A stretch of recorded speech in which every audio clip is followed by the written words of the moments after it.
beginner ako ngayon. Ito yung top 10 na motor na bibilin ko. Pag-usapan natin. Let's go!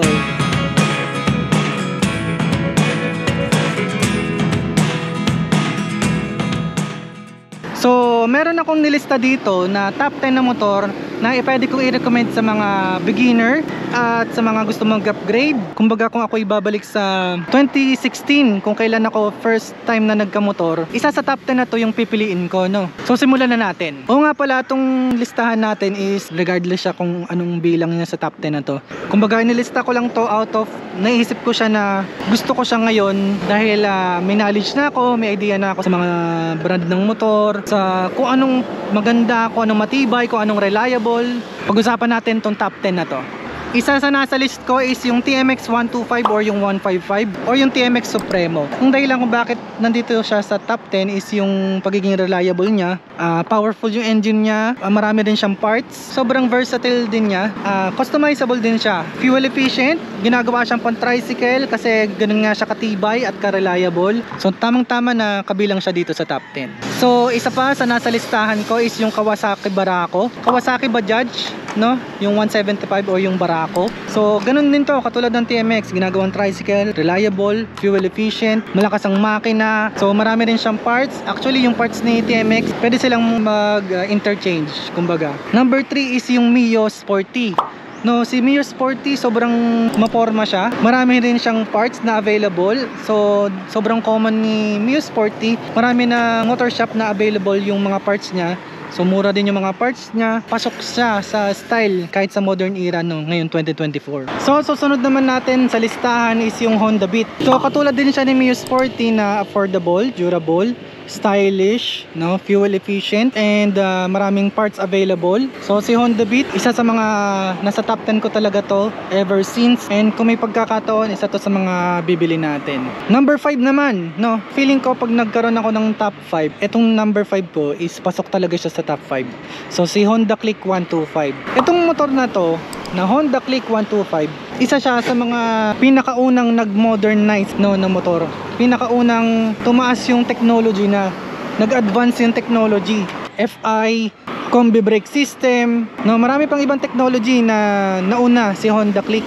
Dahil doon, nasa top 5 ko talaga tong Honda Click na to. Fuel efficient, marami ring parts available, mura yung parts, durable talaga siya. Subok na yan si Honda Click. Stylish din, no, sobrang forma na agad kahit wala ka pang baguhin sa motor na to.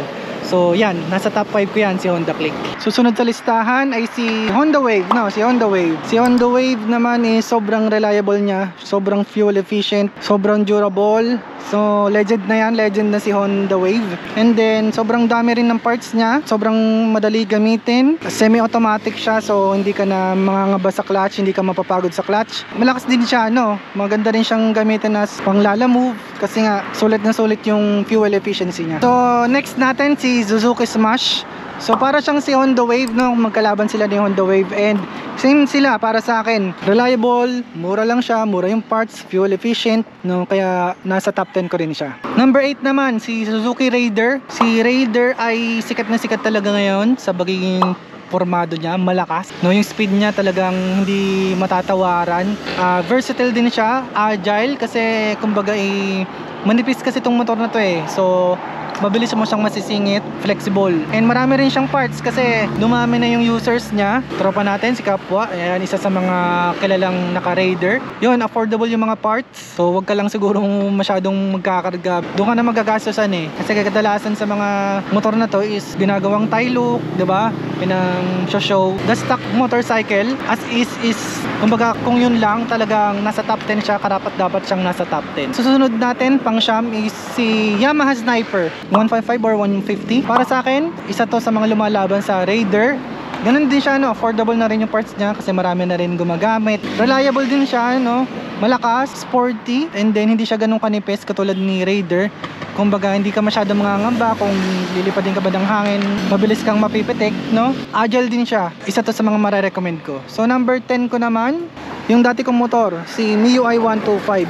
Si MIUI 125 is durable para sa akin. Marami ring parts, fuel efficient kasi FI na to. Medyo durable din siya kaya marami akong karanasan sa MIUI 125. Maraming parts available, mura yung parts kasi maraming users talaga to. Naging number 1 nga to na best selling no, na motor, na scooter sa Pilipinas bago naging sikat si Click. So bago si Click, si MIUI 125 muna yung number 1. So yun yung top 10 ko na kung beginner ako, yun yung mga pagpipilian ko. So kung kayo meron pa kayong mga isasuggest na motor para sa mga beginners, i-comment nyo sa baba para mas makatulong pa tayo sa mga nagre-research, no? Ginawa naman natin to video na to para sa mga naghahanap ng mga the best na motorcycle sa Pilipinas. So nga pala, kung mahilig kayo sa motorcycles, reviews, tutorials, katulad nitong video na to, you can hit that subscribe button para mas maging updated ka kasi weekly tayo may upload.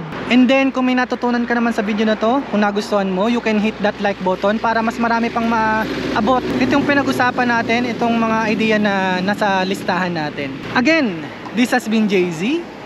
Enjoy the ride!